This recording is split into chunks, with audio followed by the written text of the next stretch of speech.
Hola amigos, bienvenidos al canal del Coronel. Un episodio que sé que os va a gustar mucho porque vamos a hablar de los templarios, de la Orden del Temple. Ya sabéis, esta Orden del Temple siempre rodeada de misterio, como muy esotérica, que hay muchas dudas al respecto, de cómo surge, cómo funcionó, cómo desaparece y los motivos por los que desaparece, por aquellas envidias que había creado, ya sabéis, se convirtió en tan poderosa, ¿verdad? Y además también por las muchas hazañas que hizo y cómo vivían aquellos templarios. Y para hablar de esta Orden del Temple, de estos orígenes verdaderos, misteriosos de la Orden del Temple, pues tenemos a Margarita Torres con nosotros. ¿Quién nos lo iba a explicar mejor que Margarita Torres? Que ya sabéis que lo sabe todo de historia, pero es que además, ¿cómo lo explica, verdad? Que lo entiendo hasta yo. Imaginaos si lo vais a entender vosotros perfectísimamente bien. Así que contamos con Margarita Torres para que nos hable de los verdaderos y misteriosos orígenes de la Orden del Temple. Margarita, bienvenida una vez más al canal del Coronel. Y no olvidemos, estamos aquí en el restaurante Bodega Regia de León, dentro de un cubo de la muralla romana de León. Que ya sabéis que León fue fundado por una legión romana, la Legio Sétima Gémina. Mirad qué lugar más sumamente emblemático, tan histórico, para que Margarita Torres nos hable de la Orden del Temple, de los templarios, que por cierto, también estuvieron en León y tenemos todavía representación, edificios templarios en la provincia de León. Margarita, bienvenido al canal del Coronel. Muchas gracias, Pedro. Encantadísima de estar aquí contigo compartiendo en este sitio. Además, 2000 años de historia nos contemplan, ¿no? Casi nada, casi nada. Y sí, la verdad es que el lugar es absolutamente maravilloso. Vamos a hablar de una orden militar y estamos encima del cubo de una muralla hecha por la Legión Séptima, ¿no? Fíjate. ¡Wow! Es que es una sensación de decir, miramos hacia allí y va a salir un caballero, ¿no? O va a salir un romano casi. La verdad es que el sitio es espectacular. Cómo se nota que nos gusta nuestra ciudad, sí, nuestro pueblo, ¿verdad? Y fíjate, además aquí en el restaurante Bodega Regia, que sabes que es un restaurante típico de comida clásica, maravilloso, que tiene además unos productos siempre naturales, de la tierra, y entre otras cosas tiene especialidades como las croquetas, que dice que presumen de ser de las mejores del mundo. Así que os animo, por supuesto, amigos, a venir aquí a este restaurante que ha tenido la amabilidad de cedernos este espacio tan sumamente original, porque yo no sé si habrá otro restaurante en el mundo que tenga uno de sus comedores privados, ni más ni menos que en un cubo de una muralla romana. No sé si habrá mucho más en el mundo. Y la verdad es que siempre nos tratan tan bien que da gusto estar aquí, y además para hablar, fíjate, si hay un tema, si hiciéramos ahora mismo una encuesta y preguntáramos a la gente, a ver, ¿qué es lo más esotérico, mistérico que tú asocias con la Edad Media? Pues dirían, bueno, las brujas y demás, la Orden del Temple. Y sí. Si no, la Orden del Temple, la brujería, pero siempre estaría como muy a la par, ¿no? Y claro, si se analiza, vamos a llamarle profesionalmente, una orden militar, dices, bueno, pues comienza en un año muy concreto, en Tierra Santa, tiene esta finalidad, estos caballeros, esta regla, o funcionaban de tal manera, entrenaban de tal otra, estas batallas, estos castillos, estas encomiendas, llegan a su fin, se acabó. ¿Dónde está el misterio, verdad, Pedro? Sin embargo, el misterio surge con el final, que sí que ponemos luego el colofón de por qué desaparecen. Surge con el principio, y sobre todo surge porque muchas de las cosas que damos por sentadas, que se asocian con el temple, realmente son unas bolas gigantescas que nos han metido. Claro, los historiadores trabajamos con documentos, siempre nos dicen, ¿dónde te sacan los datos?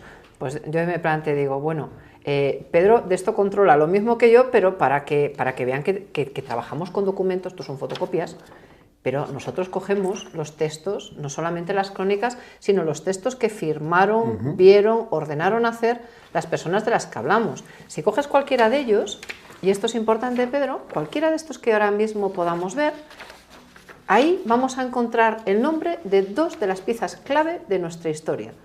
Porque hay veces también que la gente dice, pero bueno, ¿Hugo de Payns existió? Sí, claro. ¿Pero ¿y era francés? Sí, claro. ¿Y de dónde era? Vamos a entrar a saco. ¿El conde Hugo de Champaña existió? Evidentemente. Es decir, hablamos de personas, y esto es muy importante, que vivieron, es verdad, hace 900 años, pero que tenían dolores de cabeza, gente que le caía bien, que le caía mal, reyes simpáticos, antipáticos, amigos, enemigos, es decir, gente que siente y padece, ¿no? Entonces, lo primero que tenemos que hacer para hablar del temple es humanizar la orden del temple. Si partimos que son personas como tú y como yo, vamos a entender mucho de por qué surge el temple. Ahora le quitamos todo el misticismo, ¿de acuerdo? Olvídense de todo lo que saben. Colóquense en el año 1070 y vamos de la mano de los dos protagonistas, Hugo de Payns, Hugo de Champagne. En 1070, más o menos, año arriba, año abajo, un poco más mayor Payns que Champagne, para distinguirlos, porque se llaman los dos Hugo, ¿no? Esto es como las familias que todos los hijos se llaman igual. ¿Cómo te llamas? Yo qué sé, Fernando. Dices Fernando y pues se da la vuelta a 5, ¿no? Pues aquí vamos a llamarle Champagne y Payns, y así no hay ninguna duda. Bueno, pues es más mayor, muy poquito, Payns que Champagne, y los dos son caballeros, son nobles. Champagne pertenece a una de las familias más poderosas de la Francia de su tiempo, y por parte de su padre lleva la sangre de una dinastía que se caracteriza por robar todo lo que pillan al resto de sus parientes. Me explico. Su abuelo, conde poderosísimo, tiene dos hijos. El hijo mayor se embarca en la conquista de Inglaterra con Guillermo el Conquistador, y el hijo pequeño, que es el padre de nuestro protagonista, dice, hombre, si este se ha ido, para mí toda la herencia. Claro, cuando el mayor vuelve de la conquista de Inglaterra, dice, oye, ¿qué has hecho? Oye, ¿qué has hecho? No está mi parte. Perdona. Claro, los principios de Teobaldo de Champagne habría que buscarlos debajo de la mesa y si los encontramos yo creo que sería una auténtica maravilla. Pero es que los principios de la sangre materna de nuestro gran protagonista, que es el conde de Champagne, pues su madre es una dama de la corte, una mujer normal de la época, pero su abuelo era un tipo muy peculiar. Su abuelo se casó, tuvo hijos, de repente decidió que no quería ser tan pobre, era conde, y dijo, ¿cuál es la mujer más rica de Francia? Fulana, venga, pues ya está, me caso con ella. Pero tenéis una mujer, bueno, pero quedarse viudo es fácil. Se casa con la segunda debía ser bastante fea, porque le dura un minuto, dice, yo con esto no me quedo. A ver, ¿cuál es el castillo más alejado que tiene esta mujer? Me la vas encerrando y casi tiras la llave al foso, ¿no? Claro, la pobre mujer pero una vez que se había quedado con su fortuna. Hombre, evidentemente, estas cosas lo primero de todo, la pela es la pela, en versión francesa. Entonces, a continuación, claro, esta mujer protesta y dice, hola, ¿hay alguien que me escuche en el mundo? Mi marido que se casó por interés me ha dejado tirada en un castillo, que encima es mío, pero él se queda con todo, hola, rescátenme, gracias, y nadie le hace caso. Pero es que encima, el abuelo de nuestro protagonista, de repente llega un día a la corte, se acaba de morir el rey, mira a la reina y dice, no he visto mujer más guapa y atractiva, hermosa y maravillosa que esta mujer, que era la reina de Francia. La reina Ana venía de los territorios de una mezcla entre Ucrania y Rusia, ¿no? Y debía ser espectacular. El conde la mira, cae flasheado, amor a primera vista, y dice, yo esta me la llevo. Claro, esto de yo esta me la llevo siendo la reina y el otro un conde casado, es complicado. ¿Qué es lo que hace? Un día entra a caballo y le dice, reina de Francia, a la grupa, y se la lleva y la secuestra. Tiene relaciones sexuales con ella, es el escándalo de la Europa de su tiempo, y dice, bueno, ya está, se acabó, ¿no? Queda claro que yo estoy con esta mujer. Y le dicen, pero estás casado con otra. Dice, ya no. Entonces, este es el abuelo que después se casa con la reina viuda de Francia, este es el abuelo de nuestro protagonista. Así que viene de una dinastía de la más elevada nobleza, vinculada con la corona. De la más elevada perversión. ¡Uf! Tremendo. Y de repente a este conde pues nace en un momento donde tiene un hermano mayor que es el conde de Blois, Esteban de Blois, que es un gran caballero en la primera cruzada, es un señor como la copa de un pino, un ejemplo de buen noble medieval, que además se lleva muchos años y le adora, es como su padre, por decirlo de alguna manera. Tiene un segundo hermano que se llama Eudes o Odo, que dura 1 minuto y medio. Tiene un tercer hermano que se llama Felipe, que le dedican al clero, tiene hermanas, y este es el pequeño. ¿Cuál es el destino de un hijo pequeño en la Edad Media? Al monasterio a no dar guerra, porque toda otra opción era ser caballero de tus hermanos. Pero claro, una cosa es que tú te quedes en el monasterio y no des guerra, y otro tema es que la vida y el destino te cambien todo. Ese es el principio de Hugo, ¿de acuerdo? Entonces lo vamos a dejar en un sitio que se llama Molesmes, que es uno de los epicentros de la orden de lo que después será la Orden del Císter. En este momento hay un gran personaje, que es San Roberto de Molesmes, que ejerce un poco como padre tutelar de nuestro jovencito, que además es un gran reformador. Hay otro gran personaje, se llama Stephen Harding, que es un monje de origen anglosajón, que llega aquí, un hombre muy viajado, el típico amigo con anécdotas, que viaja por medio mundo y te hace las sobremesas muy divertidas. Bueno, pues este es Stephen Harding. Hay un tercero, se llama Alberico es otro santo del Císter. Y bueno, pues en ese ambiente de paz y tranquilidad tenemos a nuestro jovencito. Pero Por el otro lado tenemos a Hugo de Payns. Hugo de Payns, hay muchos que dicen, bueno, nació, pues todo el mundo quiere tener al protagonista, ¿no? Hugo de Payns se llamaba en realidad Hugo de Payens en las fuentes, sí, o Hugo Paganus, o Hugo Payán, porque en la Edad Media los nombres patinan bastante, ¿no? Es como si ustedes cogen a un español como cualquiera de nosotros, pero que no sepa francés, y le dicen, ¿cómo te llama? Guy de Lusignan. Ala, ponlo por escrito. Entonces, esto da origen a que, por ejemplo, a Beltrán de Guesclin le llamemos en España Beltrán del Claquín, porque es lo que más nos sonaba. Con lo cual, un cronista, pues que a lo mejor está en Tierra Santa, pero es flamenco, escucha un apellido y lo pone como le suena. Así que, cuando busquen ustedes teorías raras, piensen que en la Edad Media la gente es mucho más sencilla. Y esto de todos sabemos idiomas es una mentira que decimos en el siglo XXI y decían en el siglo XI, ¿no? Así que a la hora de fijar los nombres hay que tener cuidado e irse a esto, que son los documentos, que nos va a venir la pista. Bueno, dígase lo que se diga, Hugo de Payns existe. Hugo de Payns está en los territorios de Champaña, que es lo importante, es decir, está en las tierras de nuestro jovencito alojado ahí en ese monasterio con esos hermanos y ese padre tan importante. Y ese abuelo viviendo la vida loca en su segunda juventud. Cuando Hugo de Payns crece como caballero, hijo del señor de Montigny. Es decir, si viviéramos en el siglo XXI, el verdadero apellido de Hugo de Payns sería Hugo de Montigny. Cuando este muchacho se casa y queda viudo muy jovencito, se le cruzaron los cables y acabó estando en Molesmes. Allí conoce a Champaña. Bueno, la vida es curiosa porque hubieran sido dos monjes felices, hablando de sus cosas, de mujeres o de no mujeres, o de la tierra, o vete tú a saber qué filosofía, pero de repente resulta que el padre del conde muere, el hermano mayor del conde tiene otros territorios, es decir, ya es conde, por así decirlo, importante per se, y el segundo hermano del conde también fallece, y de repente todo el mundo que vive en el actual condado de Champaña, vamos, en el condado de Champaña del siglo XII, dice, nos hemos quedado sin señor feudal. Pues habrá que buscar uno. Pues tenemos a un muchacho, habrá que sacarlo de monje. Claro, ¿alguien le preguntó a Hugo de Champaña si quería ser conde? Sabes que en aquella época eso era muy normal, ¿no? Y además los segundores, pues normalmente era eso, pues para monjes, ¿verdad? Claro, pero tú fíjate cómo la vida le intenta recolocar y él lucha contra los elementos, porque no se entiende nada sin este paso, ¿no? De imagínate venir el senescal del condado a caballo, todo armado, a rodearse y decir, mi señor, y el otro vestido de monje decir, ¿qué? Le sacan, le convierten en conde, y a continuación viene el segundo paso, que tampoco nadie le preguntó a nuestro joven, ahora conde, si quería dar. Segundo paso es, te tienes que casar. ¿Pero por qué? Porque te tienes que casar. ¿Podré elegir yo la mujer? No, ya la tienes elegida. Entonces, esto pasa mucho en la Edad Media, y la elegida es la hermana del rey de Francia. La hija del rey de Francia, hermana del futuro rey de Francia. Bueno, se llamaba Constanza. Bueno, vale, pues de acuerdo, más o menos son de edad similar, pues bien, se ha quedado bueno, ¿no?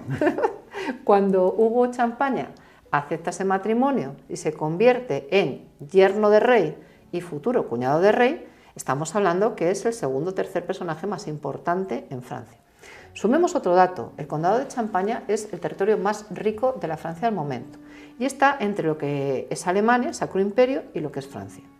Y por si fuera poco, tiene ferias y caminos que se entrecruzan comerciales que convierten aquello en una especie de Suiza del momento. Es decir, ahí entraba el dinero, vamos, que nuestro conde a la hija del rey no tenía problemas de darle todos los caprichos. Pero claro, es un hombre austero. Insisto, nadie le preguntó si quería ser conde millonario. Y en este caso, él quería otro tipo de vida. Hubiera sido más feliz siendo San Francisco de Asís que siendo conde de Champaña. Bueno, y cuando estás en ese nido, ¿qué necesitas? Un amigo. ¿De quién tiras? De Payns. Porque compartes con él, has compartido con él. Te has levantado a las 3 de la mañana para ir a las 4, has estado en sexta, en completas, es decir, has hablado de todo. Él ha confesado sus cosas. Entonces necesitas un amigo, que además es caballero. Claro, los dos juntos empiezan a evolucionar. Claro, Hugo Champaña, pues siempre la llamada del monasterio. Entonces siempre está acudiendo a Molesmes, siempre protege a sus monjes, hace muchísimas donaciones. En estos documentos y en todos los que se conservan se ve que es un hombre preocupado por los pobres. Es el ejemplo de buen señor de vasallos. Hay una enfermedad, hagamos un hospital. ¿No llegan a pagar los impuestos? No te preocupes. ¿Hay tanta pobreza? Dales tanto dinero. Es decir, es un gran señor. Pero claro, tiene el problema que con su mujer aquello no funciona. Si aquello no funciona, no tienes hijos. Si aquello no funciona y no tienes hijos, ¿para qué estás casado? Porque se supone que tienes que dar descendencia. Y ahora suma a eso una chica joven con muchas ganas de tener descendencia, que ve que el otro se dedica más a rezar que a lo que tiene que dedicarse, que encima parece ser, por lo que ella dice, que le gustan otras, o sea, que de gustarle a alguien le gustan otras que no es la propia, pero se contiene, porque es un hombre muy respetuoso, es un verdadero caballero, tiene un amigo que le dice cosas que no debe, y encima yo soy la hija del rey de Francia. Entonces, también muy nuestro, ¿no? Tengo un problema, ahora vas al psicólogo, entonces ibas a la cuñada, pero es que tu cuñada es una arpía. Tu cuñada es una arpía, tu cuñada es mala como un dolor de muelas. Ha pasado casi como santa a la historia, Adela de Blois o Adela de Normandía. Adela es hija de Guillermo, el bastardo conquistador de Inglaterra. Adela se casa con un hombre muy bueno que la adora, se conservan cartas de él a ella y de ella a él. Entonces nota claramente que él le dice cosas muy bonitas cuando va a las cruzadas. Ah, cómo te echo de menos, cuánto pienso en ti, añoro estar contigo y con nuestros niños. Él es súper tierno, es de verdad maravilloso. Y ella le responde como, estimado marido, 2 puntos, te informo que en el condado, claro, dices, pobre, ¿no? Este hombre que es maravilloso, menuda pedazo de mujer eficaz tiene al lado. Claro, a Adela de Blois le da muchos hijos, a Esteban de Blois, hermano de nuestro protagonista. Pero Adela es la típica mujer que hubiera deseado ser reina ella sola. Se sabe mejor que sus hermanos, se sabe la hija favorita de su padre era Armas Tomar, y además a un tío muy listo. Y dice, si yo soy igual de buena que mi padre conquistó Inglaterra y yo soy una gran política, ¿por qué en Inglaterra tiene que gobernar mi hermano y no yo, por ejemplo? ¿O por qué mi marido, que es un buen hombre, no me deja a mí, me cachis en la mar, que yo sé por dónde van estos porque tengo mucho olfato? Claro, cuando el marido se va a las cruzadas, aconsejado por la mujer, el problema se quita. ¿Por qué? Porque el marido se me va a las cruzadas, yo estoy segura que no me va a poner los cuernos porque me quiere mucho y se demuestran esas cartas, pero yo puedo hacer un poco mi vida. Claro, eso en una mujer medieval te da, vamos, te da un aire, pero es consciente que tiene que tener buena fama, porque no deja de ser la hija del rey de Inglaterra, hermana del rey de Inglaterra, mujer de uno de los principales nobles pares de Francia y caudillo en las cruzadas, o sea, tiene todo. ¿Qué hace? Pues se coge a los 2, 3 grandes clérigos de la época y les da todo lo que quieren. Es decir, compra voluntades e invierte en los medios, pone publicidad en los medios, de tal manera que en las crónicas de la época aparece, bueno, reflejada como, no sé, después de la santa que ustedes escojan, viene Santa Adela de Blois, Santa Adela de Normandía. Claro, el problema está en que nuestra santa viene un día a su cuñada y le cuenta todos sus males. Y nuestra santa dice, uy, si este no tiene hijos, el condado más rico de Francia pasa a mis hijos. Uy, si esta no se encapricha con este y yo consigo que aquello se rompa, ¿cómo se expande mis territorios? Y entonces empieza cual tío Gilito a hacerse sus cuentas. Las conspiraciones de toda la vida. Absolutamente. Les llamemos confabulaciones, conjuras, como les queramos llamar, que siempre han existido y siguen existiendo. Y además, ¿cómo disfrutaba esa mujer? Imagínate, o sea, que tenía que ser, esas conversaciones con la cuñada tenían que ser maravillosas. Y llega un momento en que nuestro buen conde, que iba a un monasterio, volvía de otro, pasaba la Pascua con los monjes, imagínate la hija de Francia, sí, otra Pascua más con los monjes, no. ¿Por qué? Hay que fundar otro monasterio, ¿por qué? ¿Por qué? ¿Por qué no podemos ir a otro sitio, no?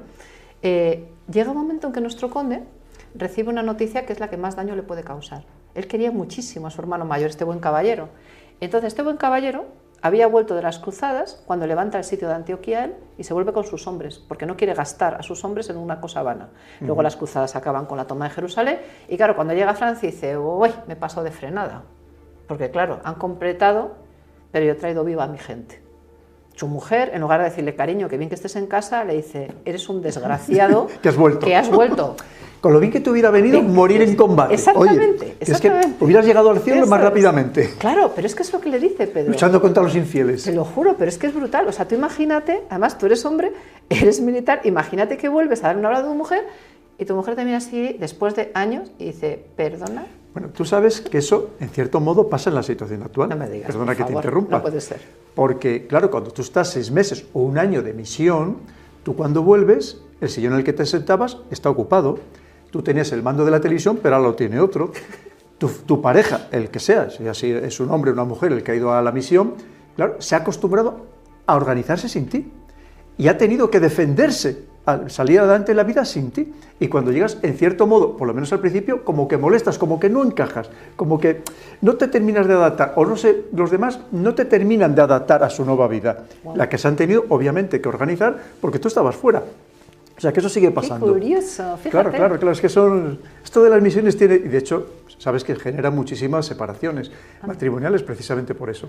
Ostras, qué bueno. Perdona que te haya Oye, pues interrumpido. me ha encantado porque es la versión 2.0 Claro. de la Edad Media. Que muchas cuando digas, y sabes qué ha pasado con algunos desaparecidos en combate, que resulta que no habían fallecido, que solo se han encontrado, que estaban en un campo de prisioneros, claro, pero es que la familia a lo mejor ya estaba cobrando la pensión por haber teóricamente fallecido, pasado un tiempo, así se les consideraba, y de repente aparecen, y ahí eso sí, y tenía otra pareja, ya tenía otra familia, tenía no sé qué, si estas cosas suelen pasar todavía en la actualidad. Qué cosa más dura. Pues fíjate, entonces, claro, te puedes poner perfectamente en la piel de Esteban de Blois. Totalmente. Yo no me puedo poner en la piel de Adela de Blois, o sea, eso te digo, ¿no? Porque no la entiendo, pero porque es una arpía medieval. Pero sí que es verdad que cuando este hombre llega y la otra le recibe con esa frialdad, encima le llaman traidor en Francia y cobarde, o sea, tú imagínate. Después de venir, de luchar, de sí, todos los sacrificios, todas las penalidades que se pasan en combate. Y salvar a tu gente, que será el objetivo que él tiene, que no muera más. Bueno, pues de repente tu mujer te mira y te dice,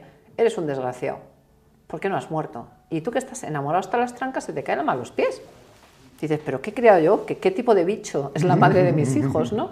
Entonces ella le exige que antes de un año se dé la vuelta y se vuelva a las cruzadas. Fíjate. Y el hombre, con todo su dolor de corazón, porque hubiera matado por quedarse con sus hijos, de hecho tiene un hijo que está mal, coge lo que le queda de hueste y se marcha otra vez a Tierra Santa. Claro, ya está conquistado Jerusalén. Pero llega en un momento que todavía estaban muy discutidas algunas plazas. Ya hay un episodio que es la batalla de Ramla, en el año 1102, que acaba de una manera muy dura para él, porque él llega a suicidarse. Sí, antes de volverme con este bicho, imagínate. Claro, sí. O sea, vuelves y no vuelves como un héroe. Vuelves a tu casa y no te quieren, pues claro. ¿qué hago allí? Entonces, él está en medio de esa batalla, se salva al rey de Jerusalén, hay un par de caballeros que van como defendiendo la retirada, protegiendo al rey. Perdona, ¿sabes que el rey de Jerusalén es nuestro rey? Sí, y eso me encanta, ¿eh? Oye, eso a lo mejor no es muy conocido, luego lo podemos explicar si quieres. Oye, ¿te imaginas? ¿Podemos lanzar una cosa en directo sin que me mates después? Por supuestísimo, tú lo que tú quieras, siempre en el canal Libertad Total. Me encantaría que, dado el papel que tiene España como zona de tres culturas y punto de encuentro, visto lo que está pasando ahora mismo en Tierra Santa, en Israel, el rey de España como rey de Jerusalén jugara un papel mediador. Tú sabes que yo lo he comentado 1000 veces y se lo comento a nuestros queridísimos seguidores. Los españoles lo bueno que tenemos es que somos queridos en todo el mundo. A pesar de esa leyenda negra y que hay algunos españoles que todavía no se lo creen, pero eso lo vivimos los que hemos dado muchas vueltas por el mundo, todos los 130.000 o 140.000 militares que ya han salido a estas operaciones relacionadas con la paz. Y yo siempre he dicho cuando me preguntan, ¿y qué puede hacer España? La labor de mediación. Somos el negociador por excelencia, porque no tenemos grandes enemigos en el mundo, como sí tienen franceses, británicos, alemanes, estadounidenses. Nosotros no los tenemos. Y es cierto que como somos una mezcla, un crisol de todo tipo de culturas y de religiones, y yo lo he vivido, no hay nadie que nos quiera cerrar de entrada las puertas, porque además somos personas muy abiertas, muy tolerantes, que nos tomamos un café con cualquiera, que no rechazamos a ninguna raza, a ninguna cultura, a ninguna religión, y siempre lo digo, es el gran papel que podemos hacer los españoles, que puede hacer España. Y en este caso más, porque efectivamente, no olvidemos que el rey de España también es el rey de Jerusalén. Qué bonito quedaría, ¿te imaginas? Que gracias a España se pusiera fin a un conflicto. Ojalá. Y de hecho ya sabes que aquí ya ha habido grandes cumbres precisamente sobre el tema palestino, allá a principios de los años 90, pero que podemos hacer todavía muchísimas más cosas. Ese es el gran papel que puede hacer España, el papel de mediador, el papel de intentar buscar la paz en el mundo, en un momento en el que nos quieren arrastrar a una gran guerra por diferentes intereses económicos, geopolíticos, de ambiciones de poder, por parte de unos y de otros. Y que ya sabéis que lo que siempre os digo, que ojalá España nos mantengamos neutrales, no beligerantes en esta guerra, que no tenemos la sociedad española ninguna necesidad de guerras en absoluto, y lo que precisamente debemos intentar propugnar todos los españoles, y así deberían hacer también nuestros políticos, es precisamente buscar salidas negociadas a esta situación de tensión tan extrema que estamos viviendo en el mundo. Totalmente de acuerdo. Perdóname por le puedo por la aplaudir. interrupción. Le aplaudo así, pero multiplíquenlo ustedes por 1000 porque suscribo palabra a palabra. Además es que es así. España tiene ese papel de mediador, somos el puente. Sí. Somos el puente con todo el mundo árabe, somos el puente con el mundo judío y somos el puente con América, que son nuestros hermanos. Ese es, no me cansa de decirlo, Totalmente. y ya lo hemos dicho aquí en este canal, es nuestro mare nostrum, nuestros hermanos naturales son los americanos. Pero fíjate, así me apuras, hasta lugares tan remotos como con Japón, Exacto. que sabes que allí el flamenco les encanta, Sí. que esto es una historia que también podemos hablar durante mucho tiempo sobre ello. Es decir, que con todo el mundo tenemos lazos, esa es la realidad, y con todo el mundo. China, ¿quién nos compraba la plata principalmente, la plata del galeón de Manila, sí, que iba hasta Filipinas y allí llevaba la plata de América? Nos lo compraban los chinos. Y es que siempre hemos tenido relación con todos los países y con todos los demás que incluso ahora mismo dicen que tienen que ser nuestros enemigos y que no tenían por qué serlos. Y precisamente con España, que no tenemos una vez más grandes enemigos en el mundo. Exacto. Y que precisamente deberíamos ser de los que estuviéramos más abogando por la paz en todo el planeta, que es lo que necesitamos todos los ciudadanos en general y los españoles en particular. Totalmente, Pedro, totalmente de acuerdo. Ojalá llegue esto donde tiene que llegar. Perdóname que te he interrumpido no, tu al magnífica contrario. intervención. Por Dios, además, ¿te imaginas que nos estuviera viendo Felipe VI? Qué bueno sería. Bueno, tú ya sabes que el canal es visto por muchas personas, y por muchas personas de todos los niveles, y no quiero entrar en detalles, pero ya te puedo garantizar que hay personas de muy alto nivel que también ven el canal, porque estamos, sabes, que haciendo, creo que, para bien o para mal, pero cosas que desde luego llaman la atención, que al final es de lo que se trata, y llamar la atención significa hacer pensar, hacer reflexionar, que es lo que intentamos siempre con todos los programas. Y ahora que no nos escucha, hacer historia. Efectivamente, porque la historia primero nos da cultura, pero luego también nos hace pensar. Yo, sabes que lo he dicho muchísimas veces, Margarita, la historia nos permite no solo entender el pasado, también entender lo que nos está pasando en el presente e incluso hacer un pronóstico de lo que nos puede pasar en el futuro, porque la historia nos da muchísimas claves. Por eso es tan importante conocer a fondo la historia, y mucho más la de tu propio país, evidentemente, que lamentablemente vemos que hay algunos políticos absolutos ignorantes que ignoran la historia de su país y así le hacen que causan gran perjuicio a nuestra querida patria. Qué maravilla es escucharte, Pedro. ¿Nos volvemos a Adela de Blois? Por favor, Nos volvemos a vamos Esteban, con los templarios. Le ponemos esa cara triste a Esteban de Blois diciendo, pero ¿por qué hombre. me haces esto? ¿Por qué? Batalla de Ramala, va protegiendo, protege, y de repente yo creo que en lontananza ve a su señor haciendo así. Y en ese momento nos cuenta un alemán que decide hacer un movimiento suicida. Se mete en una torre. No era necesario, ¿para qué? Piensen que los caballeros medievales van protegidos con mucho hierro. A ver, y la zona de lo que hoy en día es Israel, hombre, pues mucho frío no hace, ¿no? Y más en el verano, con lo cual aquello tenía que sudar por todos los lados. Se mete en una torre, la torre la incendian, y dice este caballero, dice, yo no entendí por qué se metió el conde Esteban allí, por qué defendió desde esa torre, por qué hizo lo que hizo, y por qué además al final parece como que quisiera buscar la muerte, ¿no? Entonces hace un movimiento extraño, se refugia donde no debe, sale y se deja matar. Claro, la noticia llega con tiempo. Y la noticia llega de la de Blois, que me imagino que después de enterrar los restos que llegarán de su marido, diría, ¡ay, qué pena, por Dios! Bueno, a lo que íbamos, ¿no? Más o menos, sería la reacción. El hijo que va a heredar es un chaval muy sano y evidentemente sintió la muerte de su padre, y el que más lo sintió fue su hermano. A su hermano se le había muerto su padre segundo, ¿no? El hombre bueno, ejemplar en el que se veía, ¿no? Él tenía, por un lado, a Eudes de Blois, y por otro lado tenía a Esteban de Blois, y por otro lado tenía a Roberto de Molesmes. O sea, el perfecto caballero y el santo. Y de repente uno desaparece. Claro, él lo sintió tanto que dice que llegó desde Oriente un hombre peregrino con noticias de la muerte de su hermano. Y él, cosa normal, quiso saber, porque claro, ¿cómo murió mi hermano? Bueno, como un héroe. ¿Pero de qué manera? Bueno, defendiendo al rey. Vale, pero cuéntame más. Bueno, pues 5 flechas. ¿Pero por qué? Si es un gran caballero. Ya, bueno, pasemos al siguiente capítulo. Y de repente llega alguien que te ofrece noticias. Entonces él lo acoge en su casa. Y lo acoge en lo más íntimo de su casa, que es permitirle entrar en sus habitaciones privadas. Ahora lo que vamos a contar es un caso que, si no fuera porque vienen documentos como estos, realmente parecería ficción. Y que es mucho más fascinante que todas las tonterías que se dicen. Un buen día, cercano a la Navidad, nuestro conde se marcha de caza. Sale de uno de sus muchos castillos y posesiones, y en el camino para, porque hay una ventisca tremenda, pues a medio camino en una de sus tierras, ¿no? Cuando para allí, dice un documento que este peregrino, al que él había acogido, aprovechando que el conde está dormido, tenía unos 25 años, un poco más, quizá 30 más o menos, aprovechando que el conde está dormido, con la propia espada del conde que desenvaina, intenta cortarle la cabeza. El conde, después de recibir un tajo, se despierta, y es un tipo que era, si hacemos bueno las descripciones de su hermano y de otros, pues era de una talla muy elevada, muy superior a... Tú sabes que yo ando en el 1,77 m, pues muy superior, o sea, podría andar pues en el 1,90 m, que para la época medieval es un pedazo paisano. Altísimo. Sí, entonces saca la espada suya, se defiende, bueno, consigue echar al asesino, pero claro, se está desangrando. Además, fíjate que sí. Fíjate la yugular. Claro. Entonces, entran sus caballeros, entra su amigo. ¿Cómo salvas al conde? Bueno, pues le hacen un torniquete que casi era un estrangulamiento, como mejor pueden. El conde se te muere. Y el conde dice que no se le lleve a la cabecera de su condado ni a tierras donde pueda estar su cuñada, sino que se le lleve, porque claro, tonto no es, se da cuenta de la jugada, dice que se le lleve a un monasterio de mujeres, un monasterio de clausura de mujeres, donde es fama que se curaban enfermedades relacionadas con la sangre y las heridas de guerra. Anda.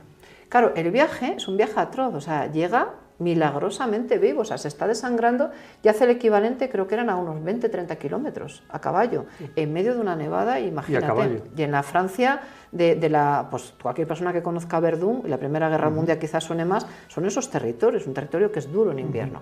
Bueno, llega allí, se refugia, consigue salvar la vida, al cabo de 5 meses y hace un documento, en el que en 1104 dice, me ha pasado todo esto, me han querido matar. Y lo relata todo, pero Dios me ha salvado, y como Dios me ha salvado, quiero irme de aquí. Quiero irme de aquí a Tierra Santa a dar gracias a Dios. ¿A quién se lleva a Tierra Santa? Pues se lleva a Hugo de Payns, se lleva probablemente a Esteban Jardín y se lleva a algunos más de su comitiva. Pensemos que es el hombre más rico de Francia, o sea, ese llevaba una escolta que ríete tú de un presidente de gobierno. Si a alguien no le iba a pasar nada en Tierra Santa, iba a ser al conde de Champaña. Bueno, y por el medio haces algo muy importante, pones tierra de por medio. ¿Con quién? Con tu mujer y con Adela de Blois, que estaba así, esperando, pero él salió mal. Casualmente, mientras nuestro conde se marcha y se acelera el divorcio en Roma, casualmente Constanza de Francia, hasta ahora mujer de nuestro conde, se casa con Bohemundo de Tarento, otro caudillo de las cruzadas, casualmente muy enemigo del hermano de nuestro protagonista. O sea, son como el bien y el mal, el blanco y el negro, ¿no? Bueno, deshecha de su mujer, llega a Tierra Santa, 1104, y se encuentra con el gran problema, los caminos no son seguros. Él está haciendo un camino de peregrinación y se encuentra que si no lleva todo lo que lleva de escolta, aquí nos matan. Y eres un caballero. Llega a ver al rey Balduino y le dice, oye, mira, perdona, claro, el otro se asusta. Tienes al tío más rico de Francia, que es uno de los más ricos de Europa, que viene con una hueste que ya quisieras tú para ti porque le haces ojitos, y te está echando una bronca y una filípica que ¿para qué? Y tú estás así como arrinconado mientras el otro te está haciendo así y te dice que hay inseguridad en los caminos, que esto no puede ser, la gente viene y peregrina, los pobres, los desamparados. Entonces sale el monje que lleva hablando por la boca del guerrero y le recrimina todo lo que está haciendo mal el rey de Jerusalén. Y le dice, me voy a quedar aquí 3 años. Y durante los 3 años que él se queda, él sirve militarmente al rey de Jerusalén. 3 años más tarde, su mujer felizmente casada, con un hijo ya con otro, su cuñada un poco amansada, él vuelve a su condado. Su condado está en paz porque ha dejado su lugarteniente. Y cuando vuelve a su condado, vuelve con una idea. Y es que van a dejarlo todo cerrado para retornar a Tierra Santa y crear algo que pueda defender a los peregrinos. Pero claro, cuando él viene en 1107, perdón, se encuentra que le dice el rey de Francia, pues va a ser que no te voy a dejar marcharte. Y él dice, ¿por qué? Porque te necesito tu dinero, necesito tus tropas, necesito tus contactos. Pensemos que el papa que convoca la primera cruzada es de origen de Champaña y técnicamente su familia vasalla de Champaña. Imagínate qué influencias tiene este hombre. Amende con el emperador, es decir, es un hombre muy bien, es muy buena persona, está muy bien conectado, tiene mucho dinero y es un buen soldado, lo tiene todo. Y es muy peligroso para el resto. Claro.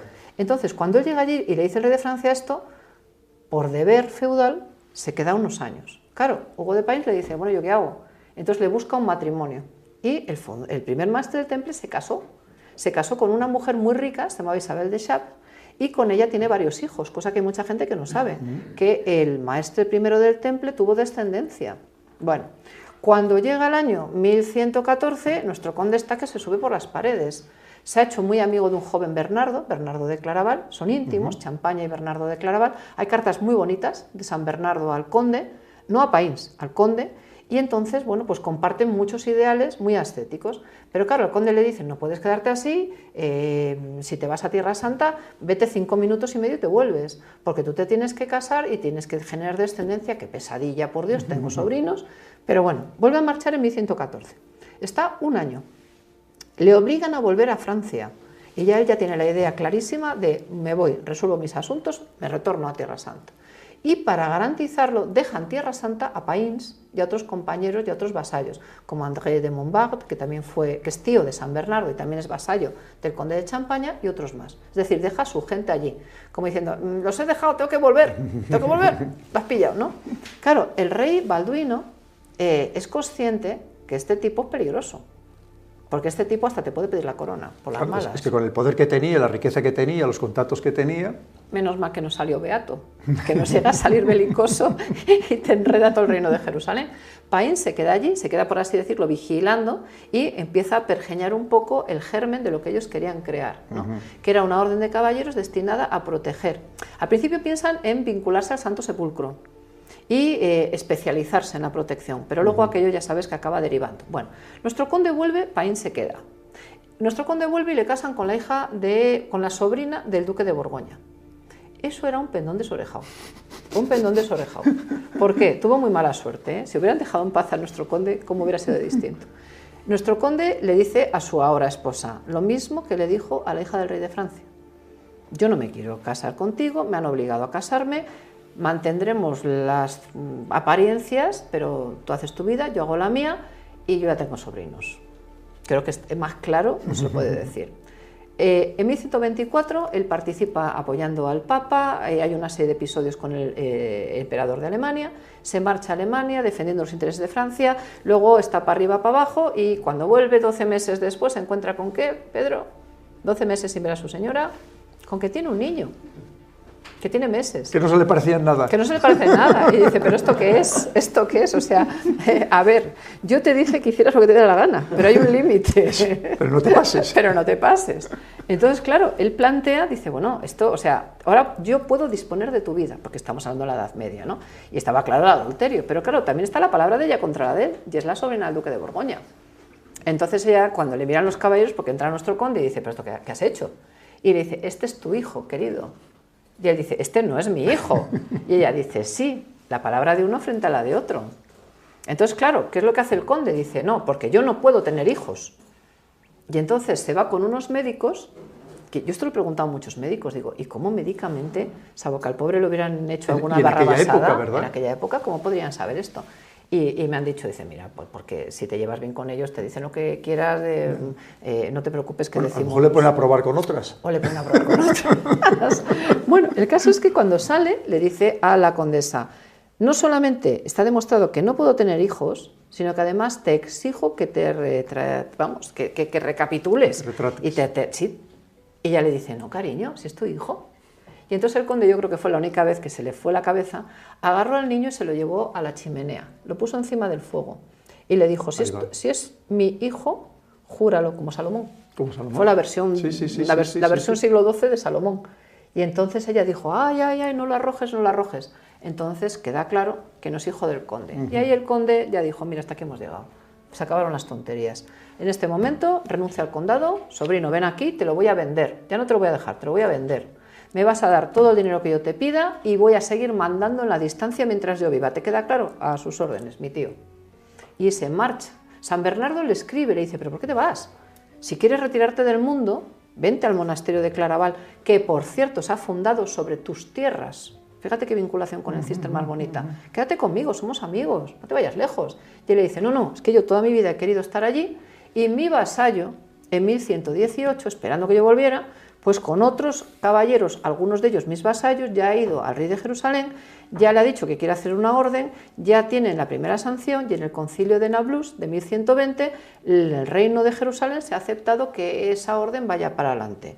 Así que como de momento están esperando la mayor proyección, lo siento, adiós rey de Francia, antiguo cuñado, adiós emperador de Alemania, adiós papa de Roma, adiós cariño, quedas con tu hijo, que además lo repudia de tal manera que es uno de los grandes campeones de las cruzadas, se llama también Eudes de Chaplit y le llaman Les Champagnois, porque su padre que debía de haber pasado por padre, nunca le reconoció. Es un personaje muy interesante, porque toda su vida intentó como hacerse bueno, ¿no?, al ejemplo de este conde que es un santo. Él llega a Jerusalén y claro, según llega a Jerusalén se le ponen todas las órdenes. Vale, Païns es el primer maestre, pero qué casualidad cómo son los acontecimientos. Él llega en 1126, se presenta en la corte del rey, el rey le acoge como consejero, aparece firmando documentos en Jerusalén y según llega, Païns sale con destino ¿a dónde? A Troyes, a la cabecera del condado de Champaña. Allí se ve, siguiendo las indicaciones de Champaña, con los representantes del papado y se ve con el rey de Francia, con los principales nobles, con su sobrino, al que lleva cartas, indicándole: sobrino, todo lo que te pida Païns lo vas cumpliendo, el concilio de Troyes que recoja lo que éste te va a decir, me vas a apoyar la orden, le vas a dar dinero y desde aquí se va a ir con cartas de recomendación a ver a mi otro sobrino, que es el rey de Inglaterra. Y desde ahí te vas a ir, querido Païns, a donde yo te diga. Entonces sigue los pasos de todos los familiares directos de Champaña. Se llega incluso los primeros que van con Païns a venir hasta aquí, hasta el Reino de León. ¿Por qué? Porque Raimundo de Borgoña, marido de doña Urraca, la reina soberana de León, es primo carnal de Champaña. Y de hecho, la primera donación en la península ibérica a la Orden del Temple ocurre antes que en otros territorios. Ocurre justo en este momento en el que es enviado Païns con 4 o 5 caballeros a que recorran las principales cortes de Europa buscando dinero, soldados y donativos. O sea que, de cierto modo, León tiene algo que ver también, claro, en los orígenes de la Orden del Temple. ¿De sí. dónde viene lo el nombre? ¿De dónde lo sacan el nombre? Pues el nombre lo reciben porque, claro, ponte en situación, tú eres el rey de Jerusalén. Te viene este señor forrado. Tienes que alojarlo en algún lado. ¿Dónde lo alojas? ¿Qué es lo más noble que tienes? La Torre de David y Al-Aqsa. Entonces les dejas que queden vinculados con el Palacio Real. Pero cuando en 1118 la mano derecha de Champaña, es decir, como su embajador en Israel, ¿no?, en Palestina, le dice, es que mi señor está esperando que dé el paso, es que... Entonces le cede lo que sería, según ellos, el centro del antiguo templo de Salomón, que sería la mezquita de la Cúpula de la Roca. En ese centro, que después aparecen los sellos de los primeros templarios, es donde ellos se acuartelan en primer lugar, los primeros caballeros, que son 8 caballeros más 1 noveno, que es Champaña cuando llega. A partir de ahí, digamos que lo que sería la mezquita del templo, que está sobre el Sancta Sanctorum del segundo templo, pero no lo olvidemos, hay un paso intermedio, que es la iglesia de Santa Sofía, una iglesia bizantina. Es decir, tenemos la época del segundo templo, romanos que destruyen y hacen un templo pagano, cristianos que recristianizan y convierten aquello en iglesia de Santa Sofía, dominio bizantino, llegan los árabes, destruyen la iglesia de Santa Sofía, construyen la mezquita que hoy conocemos, las 2 mezquitas que hoy conocemos, ¿no? Y después, en 1099, conquistan los cristianos, cruzadas, eso pasa a poder cristiano y ahora se dona a estos pobres caballeros del templo de Salomón. A partir de ahí quedan asociados con los caballeros del temple, los caballeros del templo. Y es ahí como nace. Claro, ¿qué pasa después? Mientras Païns y los demás están recorriendo Europa, Champaña está mandando, templando y ordenando en Jerusalén, porque es el consejero del rey. Y gracias a sus consejos, por ejemplo, busca incluso un posible candidato a marido de la hija del rey de Jerusalén, que es Fulco d'Anjou. Es decir, hace y deshace en la política. ¿Por qué? Insisto, porque toda la fortuna, que es el dinero que ha sacado de la venta del condado, toda esa fortuna va a la Orden del Temple. ¿Cómo lo va a despegar? Se convierten en millonarios en el minuto 1. Pero es que además las bases de operaciones van a estar en Champaña. El sistema de cambio y moneda que se utilizaba en Champaña, de letras de cambio, en las ferias, es el mismo sistema que utilizará la Orden del Temple, que les va a hacer ricos como banqueros y como comerciantes. Y se convierten, fíjate, en envidiados, en temidos y por tanto en objetivo a batir. Ahí está. Entonces tenemos a nuestros templarios que empiezan con unos valores de hecho, hay quien cree que fue un poco el origen del sistema bancario, ¿verdad? Que fueron ellos. Absolutamente. Y todo eso nace en Champaña.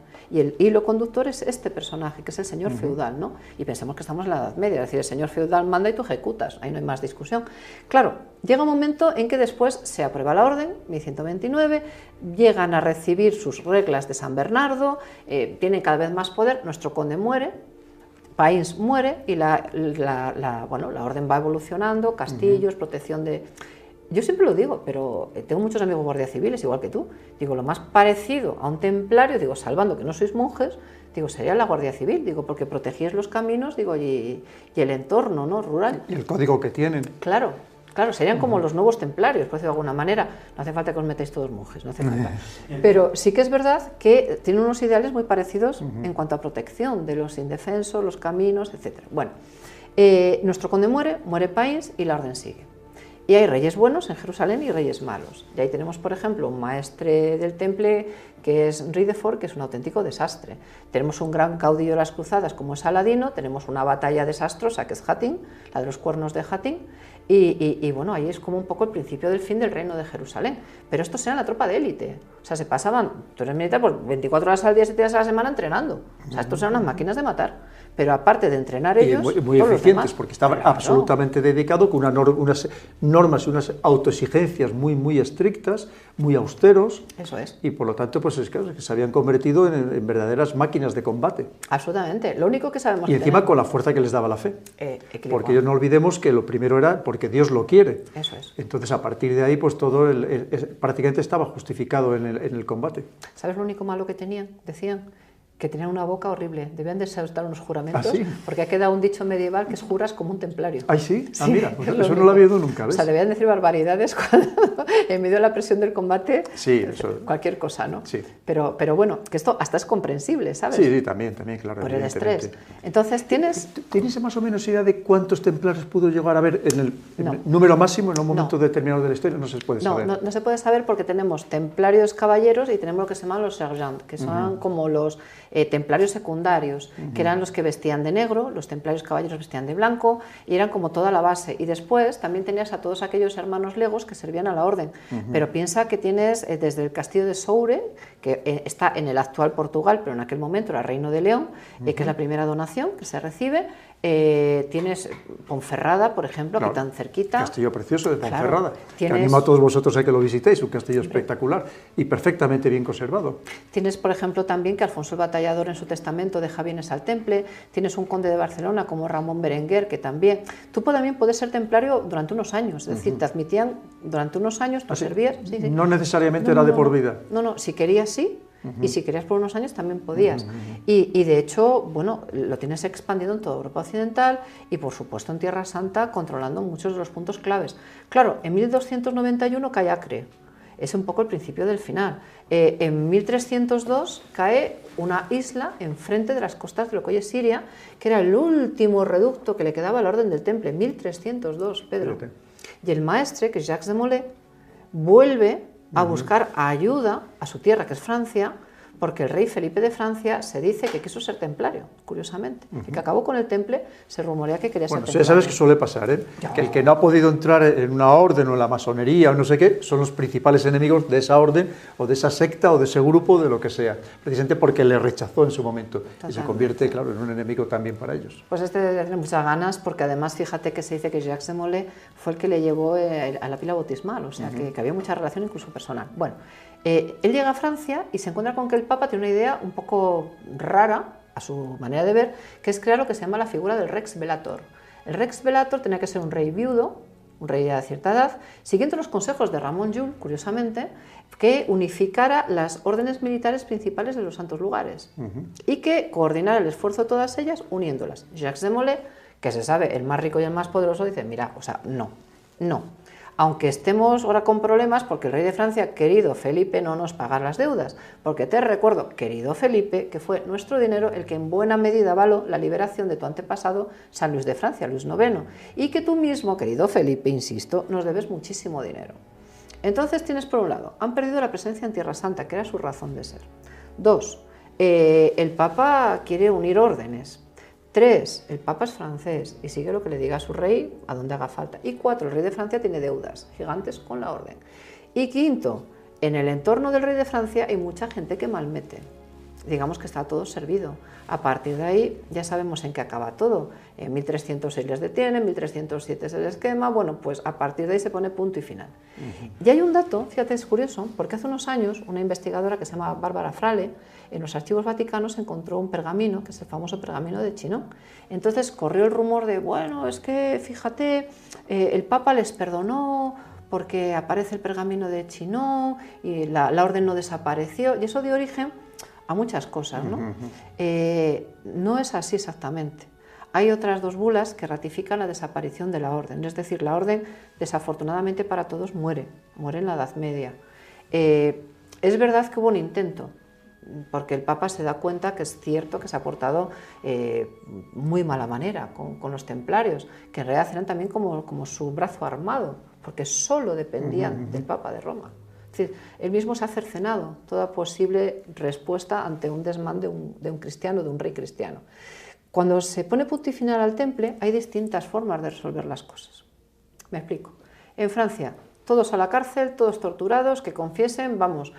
A mí me hace mucha gracia la gente que dice, es que adoraban a ídolos, hacían no sé qué. Eso es lo que te iba a preguntar luego, por esa parte esotérica que se comenta, que tenían o que podían tener, ¿no? Para que nos abundes un poco si de verdad eso es leyenda, si algo había, a ver qué podía... Mira, lo que es cierto es que cuando ellos están en Tierra Santa hay una serie de, llamémosle misterios, que son muy reales. Uno de ellos es cuando vuelve el conde de su primer viaje. Es curioso porque hay un movimiento, viene con algo que no sabemos qué es, probablemente textos, que se los queda Stephen Harding, que es su amigo, y Stephen Harding manda que lleguen al monasterio expertos en la lectura de textos antiguos hebreos. Y también piden consejo a Rashid de Troyes, que es uno de los grandes rabinos y sabios talmúdicos de la época, para que interpreten esos textos. Honestamente, yo creo que lo que trajeron fue textos antiguos de la Biblia, honestamente. Pero el campo está abierto, porque date cuenta que los templarios tienen sus caballerizas en los que son las canteras debajo del templo. Y todo lo que es el templo, la mezquita, la explanada, tiene muchísimos túneles que tú sabes que se pueden ver. Bueno, ahora a día de hoy no, pero está surcado por túneles y recovecos. Y todos sabemos que... De hecho, donde el muro de las Lamentaciones, a la izquierda, hay todavía un gran túnel ahí. Claro, entonces, todo eso existía en la época de los templarios y eso se le da a la orden del temple cuando comienza. Y a mayores de eso, tú piensas que cuando se destruye el segundo templo, las tropas de Tito, y se arrasa, pudo haber objetos que de forma apresurada se pudieran esconder allí. Es decir, puede haber muchas cosas de las que no tenemos respuesta y muchas preguntas que quedan en el aire. Si sabemos eso, que se trae una serie de cosas que exigen la presencia de traductores especializados. Bueno, y después su obsesión por volver. ¿Qué sabemos también? Bueno, sabemos de ese papel que tienen como guerreros de élite. Tú sabes que entre los militares os respetáis muchísimo. Vale, de acuerdo, tú eres el enemigo, pero tienes mucho en común con tu enemigo. Tienes una formación parecida, unos valores semejantes. Claro, entonces tu enemigo es tu enemigo, pero puede estar cerca de ser tu amigo. Con lo cual, guerreros de élite musulmanes y templarios tienen mucho en común. Y es fácil, además, que haya cierto sincretismo. Ellos, evidentemente, rezan a Dios, defienden a la Virgen María. El Císter es uno de los grandes impulsores de la devoción a María. Eso nadie lo discute, su carácter cristiano. Pero sí que es verdad que hay una serie de influencias y un entorno que hacen que tengas conversaciones de otro tipo. ¿De acuerdo? Al final son religiones del libro, lo que se llama religiones, junto con el judaísmo. Partiendo del respeto, que es muy importante. Y después tienes ese final donde hay una serie de reliquias que pensamos que estaban vinculadas con el temple, como una cabeza que ellos adoraban y que probablemente sea la sábana santa, sea la síndone de Turín, probablemente. No lo sabemos a ciencia cierta, pero adorar una sábana que después pasa a la familia de Godofredo de Charny. Los Charny son miembros de la élite del temple. Un Charny es quemado vivo junto a Jacques de Molay, y de los Charny pasa a los Saboya, de los Saboya está en Turín. Es decir, sí hay un potencial hilo conductor muy interesante en todo esto.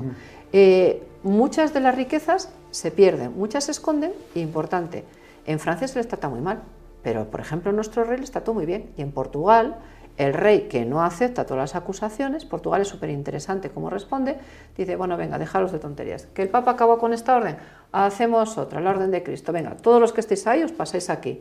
Y la Orden de Cristo, con la cruz idéntica al temple, es la orden que tú sabes que con Enrique del Navegante hace toda la gran proyección hacia el Atlántico, la exploración de las costas de África y con la que se sabe que tuvo ciertas relaciones Cristóbal Colón. Es decir, es muy interesante el final. Fíjate. Pues, queridos amigos, ha sido apasionante conocer estos orígenes, que ya sabéis con su parte también esotérica, de la Orden del Temple, y nadie nos lo podía explicar, evidentemente, mejor que Margarita Torres, ¿no?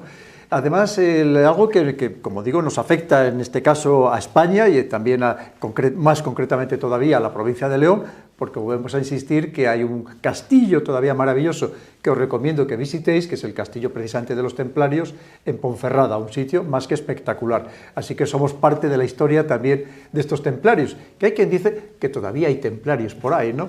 Que no todos, no acabaron con todos ni mucho menos, y que todavía hay quien mantiene ese espíritu templario.